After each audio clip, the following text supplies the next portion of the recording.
جناب احمد ضیاء صاحب ندوی، نہ پوچھ گفتگو میں کیا اثر رکھتے ہیں، سنگ دل کو موم بنانے کا ہنر رکھتے ہیں، بلاغت جھوم اٹھتی ہے ان کے انداز متکلم سے، بلاغت جھوم اٹھتی ہے ان کے انداز تکلم سے، لب احساس پر ان کی فضاحت ناز کرتی ہے۔ آئیے سامنے کرام ہم اور آپ کے بیچ میں مقرر شورا بیان جناب علامہ احمد ضیاء صاحب ندوی، جو مظفر پور سے چل کر آپ کے پچھوڑ کی سرزمین پہ مدرسہ شاہین البنات کی طلبہ عزیز کے تعلیمی نشمہ کے اوپر آپ کے دیار میں خدمت اسٹیج سے 40 کروڑ مفروض ہو چکے ہیں۔ آپ انہیں سماعت فرمائیں۔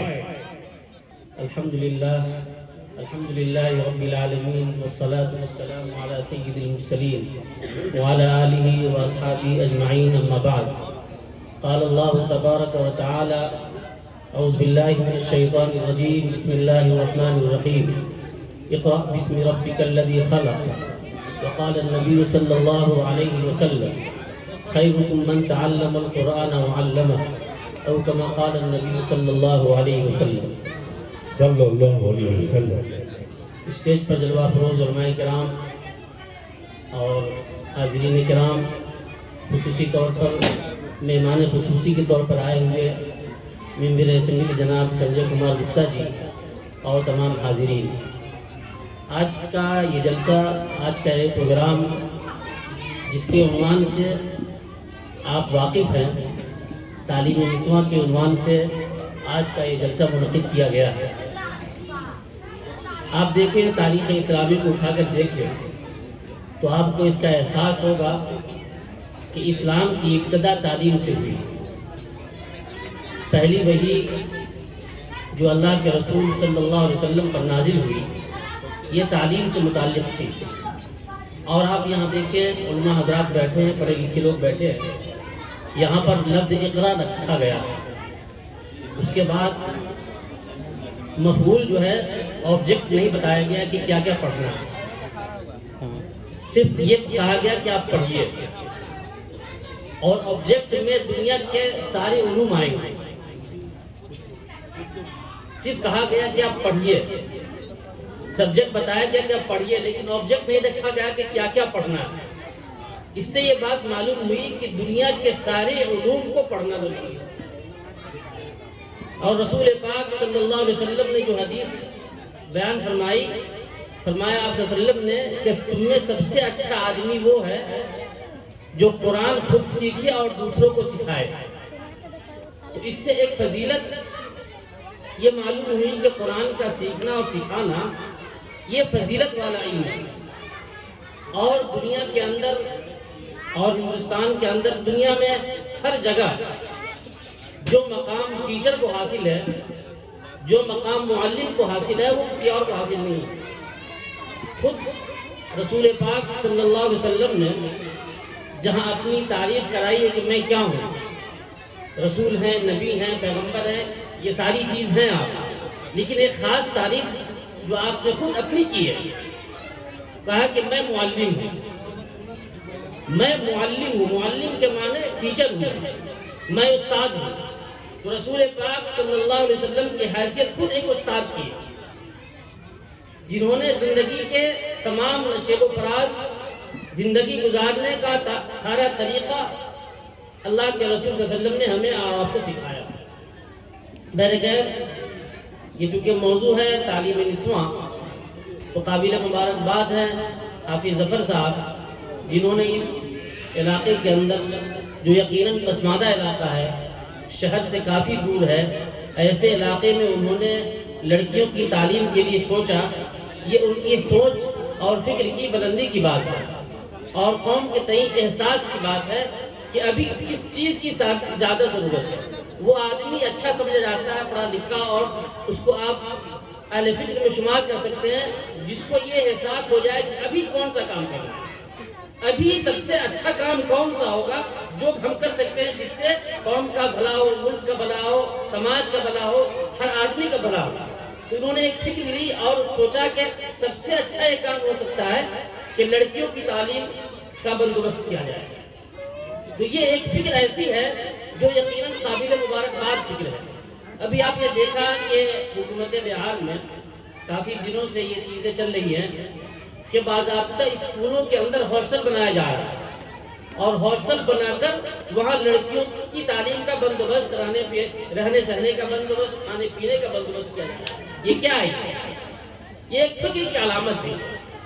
اسی فکر کو لے کر اور اسی طرز پر ایک زمانے سے ہندوستان میں لڑکیوں کے مدرسے کا رواج رہا ہے، اور اب یہ رواج دھیرے دھیرے گاؤں اور قصبات میں ہی پہنچا ہے۔ تو قابل مبارکباد ہیں حافظ ظفر صاحب، جنہوں نے اس پسماندہ علاقے میں شہروں میں کام کرنا آسان ہے، شہر میں وسائل بھی ہیں، اساتذہ بھی ملتے ہیں، بہت ساری سہولتیں ہوتی ہیں، لیکن گاؤں کے اندر کام کرنا، کسی بھی طرح کا کام کرنا ایک بڑا کام ہوتا ہے اور ان کی ہمت کی بات ہوتی ہے۔ بہرکیف تو لڑکیوں کی تعلیم کے سلسلے میں ایک بات یاد رکھیے، لڑکوں اور لڑکیوں کی تعلیم میں کوئی فرق نہیں ہے، لیکن عام طور پر ہمارے یہاں لڑکوں کو تعلیم دی جاتی ہے اور لڑکیوں کو تعلیم سے محروم رکھا جاتا ہے، حالانکہ دونوں میں ایک بہت بڑا فرق ہے۔ فرق کیا ہے؟ اگر آپ نے لڑکے کو تعلیم دی ہے تو وہ اس کی ذات تک محدود رہ سکتا ہے، بہت زیادہ وہ کہیں پڑھائے گا تو ٹیچر بن سکتا ہے، لیکن اگر آپ نے لڑکیوں کو تعلیم دی ہے تو لڑکیوں کی تعلیم سے یہ فائدہ ہوگا کہ ایک لڑکی کو تعلیم دینا گویا ایک سماج کو تعلیم دینا ہے، ایک کنبے کو تعلیم دینا ہے، ایک خاندان کو تعلیم دینا ہے۔ ایک لڑکی نہیں پڑھ رہی ہے بلکہ ایک خاندان تیار ہو رہا ہے، ایک امت تیار ہو رہا ہے، ایک بستی تیار ہو رہی ہے، ایک علاقہ تیار ہو رہا ہے۔ کم از کم ایک لڑکی کسی کو نہیں پڑھاتی اگر وہ، تو کم از کم اپنے بچوں کو تو پڑھائے گی، اپنے آنگن کے اندر جو اس کے پاس آس پاس کے لوگ اس کو تو پڑھا سکتی ہے وہ۔ تو اگر آپ دیکھیں تو لڑکوں کی تعلیم بہت محدود ہے، لیکن لڑکیوں کی تعلیم جو ہے اس کا دائرہ بہت وسیع ہے۔ وہ اپنے بچوں کو پڑھائیں گی، اپنے پوتوں کو پڑھائیں گی، اپنے نوازوں کو پڑھائیں گی، اپنے نواسیوں کو پڑھائیں گی، اپنے خاندان کے لوگوں کو پڑھائیں گی، آس پڑوس کے بچوں کو پڑھا سکتی ہے، لیکن لڑکوں کو یہ موقع نہیں ملتا ہے عام طور پر۔ لہٰذا لڑکیوں کی تعلیم حقیقت میں صرف ایک لڑکی کی تعلیم نہیں ہے۔ ایک لڑکی کی تعلیم کا مطلب یہ ہے کہ ایک خاندان کی تعلیم، ایک لڑکی کی تعلیم کا مطلب یہ ہے کہ ایک کنبے کی تعلیم، ایک لڑکی کی تعلیم کا مطلب یہ ہے ایک محلے کی تعلیم، ایک لڑکی کی تعلیم کا مطلب یہ ہے کہ ایک گاؤں کی تعلیم ہے۔ لہٰذا انہوں نے یہ کوشش کی ہے، یہ قابل مبارکباد ہے۔ ہم آپ تمام لوگوں سے درخواست کریں گے، چونکہ وقت کی قید ہے کہ زیادہ وقت نہیں ہے اور ہمارے ودھائک جی بیٹھے بھی ہوئے ہیں، حقیقت میں یہ لوگ بہت مصروف ترین لوگ ہیں اور انہوں نے وقت نکال کر یہاں یہ تشریف لایا، یہ آپ کی حوصلے کی بات ہے اور آپ نے حوصلہ بڑھایا حافظ ظفر امام صاحب کا، اور آپ اس گاؤں میں آپ کی تشریف آوری ہوئی، اس سے ایک خوشی ہے، اور آپ تشریف لائیں، اس سے ایک میسج جائے گا کہ آپ بھی تعلیم کے سلسلے میں سنجیدہ ہیں اور آپ بھی ایسے لوگوں کو پسند کرتے ہیں جو لوگ تعلیم سے جڑے ہوئے ہیں، اور یقیناً جب پسند کریں گے تو آپ کی طرف سے جو بھی تعاون ہو سکتا ہے وہ آپ کی طرف سے بھی تعاون آتا رہے گا۔ ہمیں پوری امید ہے کہ آپ کا ساتھ ان کو ملتا رہے گا۔ جتنے لوگ علاقے سے تشریف لائے ہیں آپ سب لوگ قابل مبارکباد ہیں کہ ایک تعلیم کی بیداری کے سلسلے میں اور تعلیم کے سلسلے میں آپ یہاں تشریف لائے۔ تعلیم وہ چیز ہے، علم وہ چیز ہے جو انسان کو بہت اونچا مقام پہنچا سکتا ہے۔ قرآن پاک میں اللہ تعالیٰ نے یہ بات ارشاد فرمائی کہ کیا وہ آدمی جو پڑھا لکھا ہے اور جو آدمی پڑھا لکھا نہیں ہے دونوں برابر ہو سکتے ہیں؟ قُلْ هَلْ يَسْتَوِي الَّذِينَ يَعْلَمُونَ وَالَّذِينَ لَا يَعْلَمُونَ، جو لوگ پڑھے لکھے لوگ ہیں اور جو لوگ ان پڑھ ہیں یہ کبھی برابر ہو ہی نہیں سکتے۔ لہذا کوشش یہ ہونی چاہیے کہ خاندان کا، محلے کا، گاؤں کا ایک بھی فرد جاہل نہ رہے۔ اور میں نے پہلے ہی کہا کہ علم میں کوئی تفریق نہیں ہے، یہ مسلمانوں کے لیے ضروری چیز ہے کہ مسلمانوں کے بچوں کے لیے اسلامی تعلیم اتنی زیادہ ضروری ہے، خاص طور پر تاکہ وہ نماز ان کو آ سکے، وہ حلال و حرام کو جان سکے، ان کو چند دعائیں جو نماز میں پڑھی جاتی ہیں ان کو جنازے کی دعا یاد ہونی چاہیے، ان کو تسبیحات یاد ہونی چاہیے، یہ جو بنیادی چیزیں ہیں، اور یہ کوئی بہت بڑی چیز نہیں ہے۔ لوگ ایک ہوا بنا دیا کہ ہمارے بچے مدرسوں میں کیسے پڑھیں گے، اسکول میں کیسے پڑھیں گے۔ اگر آپ صرف 8 سال 5 سال تک 1 گھنٹہ وقت دے دیں تو یہ ساری بنیاد کی چیزیں آپ کے بچے بآسانی یاد کر سکتے ہیں۔ لہٰذا مسلمانوں کی پہلی فکر یہ ہونی چاہیے کہ ہمارے بچے دینی تعلیم کے حصول کے ساتھ ساتھ اونچی تعلیم جہاں تک حاصل کر سکتے ہیں کریں، لیکن یہ نہیں بھولنا چاہیے کہ ہمارے بچے ایسا نہ ہو کہ دین کو نہ سمجھ سکے، اسلام کو نہ جان سکے، بنیادی چیزیں ان کو نہ معلوم ہو سکے، قرآن و سنت ان کو نہ معلوم ہو سکے، اللہ اور رسول کو وہ نہ جان سکے۔ تو اگر یہ چیزیں ہوئی اور ہمارے بچے اس میں پیچھے رہ گئے کہ کم سے کم دینیات کا علم ان کو علم نہیں ہوا، تو یہ بڑے افسوس کی بات ہوگی۔ باقی اس کے بعد دینیات کے علم کے بعد آپ کے بچے آزاد ہیں، آپ کے بچے اونچی تعلیم میں جہاں تک آپ کو اللہ نے وسعت دی ہے آپ پڑھائیے، اور ملک ملت کی تعمیر و ترقی میں آپ کا رول ہونا چاہیے۔ آج مسلمان ملک کی تعمیر میں، ملک کی ترقی میں کافی پیچھے ہے، ہمارا کوئی رول نہیں ہے، اور رول اس وجہ سے نہیں ہے کہ ہم اس معیار کی تعلیم حاصل نہیں کر پا رہے ہیں، جس معیار سے ہم پہنچ کر ملک کی خدمت کر سکتے ہیں وہ معیار ہمارے پاس نہیں ہے۔ تو یقیناً تعلیمی بیداری گاؤں سے شروع ہوتی ہے، چھوٹے پیمانے پر شروع ہوتی ہے۔ جب آدمی تھوڑا بہت پڑھ لکھ لیتا ہے، اس کو جانکاری ہوتی ہے، تو پھر آگے بڑھنے کا موقع ملتا ہے۔ ایسا ہی نہیں کہ کوئی یونیورسٹی ڈائریکٹ نہیں چلا جاتا ہے، بلکہ وہ پہلی کلاس نرسری کلاس ہی سے پڑھتا ہے۔ کوئی بڑا عالم ایسے نہیں بن جاتا ہے، بلکہ چھوٹے چھوٹے مدرسوں میں پڑھنے کے بعد ہی اس کے اندر ایک فکر پیدا ہوتی ہے، ایک لگن پیدا ہوتی ہے، جس سے آگے بڑھتا ہے۔ بہرکیف گاؤں کا یہ مدرسہ شاہین نیل بنات آپ تمام اہل بستی کے لیے بھی بہت مبارک ہے، آس پاس کے لیے مبارک ہے، ملک کے لیے مبارک ہے، علاقے کے لیے مبارک ہے، اور ہم مبارکباد پیش کرتے ہیں ان کے ذمہ داران کو اور ان کے ساتھ لگے ہوئے لوگوں کو۔ اللہ تعالیٰ سے دعا ہے کہ اللہ تعالیٰ اس مدرسے کو خوب اپنی ترقیات سے نوازے، اور دین و دنیا دونوں کے اندر اس مدرسے کی جو ہے کو پروان چڑھائے، اور لوگوں کو اس مدرسے سے خوب فائدہ ہو۔ علم وہی ہے جو فائدہ دے، علم وہ ہے جو فائدہ دے۔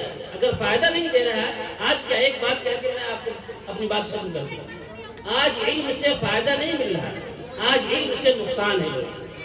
اور وہ کون سا علم ہے جس سے نقصان ہے؟ وہ علم ہے جس کے اندر خدا کا خوف نہیں ہے، ایشور کا خوف نہیں ہے، گاڈ کا خوف نہیں ہے۔ اب بیٹھے یہاں پر بڑے سنجیدہ لوگ بیٹھے، بتائیے کہ آج سائبر کرائم میں جو لوگ سائبر کر رہے ہیں اور کرائم کر رہے ہیں، آپ بیٹھے بیٹھے ہیں اور آپ کے اکاؤنٹ سے لوگ پیسہ نکال رہے ہیں، یہ کون لوگ ہیں؟ بتائیے یہ کون لوگ ہیں؟ یہ وہ لوگ ہیں جو IIT کر کے آئے، جن کے لیے خواہش ہوتی ہے ہر بچے کی کہ وہاں جا کر پڑھے، لیکن آج یہ لوگ چور ہیں۔ تو جب تک خدا کا خوف علم سے نہیں حاصل ہوگا، صرف علم کامیابی کی دلیل نہیں ہے، علم کے ساتھ ساتھ جب تک خوف نہیں ہوگا، صرف علم انسان کو ترقی نہیں دے سکتا ہے، بلکہ علم آج کی تاریخ میں صرف علم جس کے اندر خوف نہیں ہے، جس کے اندر سماج کا کوئی بھلا نہیں ہے، جس کے اندر ملک کی ترقی کا کوئی راز نہیں ہے، وہ علم سراسر نقصان ہے۔ جیسے آج میں نے آپ کو کہا کہ پیسہ اکاؤنٹ سے کون نکالے گا؟ کوئی جاہل نکال رہا ہے، کھیت میں کام کرنے والا نکال رہا ہے، یہ وہ لوگ ہیں جو IIT کر کے آئے۔ آج آپ بتائیے کہ آج جو ایک ملک دوسرے ملکوں پر جو حملہ کر رہا ہے، یہ کون لوگ ہیں؟ یہ وہ لوگ ہیں جو پڑھے لکھے لوگ ہیں، لیکن ان کے اندر نہ ایشور کا خوف ہے، نہ خدا کا خوف ہے، نہ انسانیت کا ان کے اندر درد ہے۔ تو علم صرف کامیابی کی دلیل نہیں ہے، جب تک علم کے ساتھ ایشور کا خوف، سماج کی خدمت، ملک کی ترقی، اپنے علم سے لوگوں کو فائدہ پہنچانے کی جب تک نیت نہیں ہوگی، جب تک علم فائدہ نہیں ہو سکتا۔ اللہ تعالیٰ سے دعا ہے کہ اللہ تعالیٰ اس مدرسے کو ایسا علم عطا فرمائے جو علم نافع ہو۔ انہی باتوں پر میں اپنی بات کو ختم کرتا ہوں۔ وما علینا الا البلاغ۔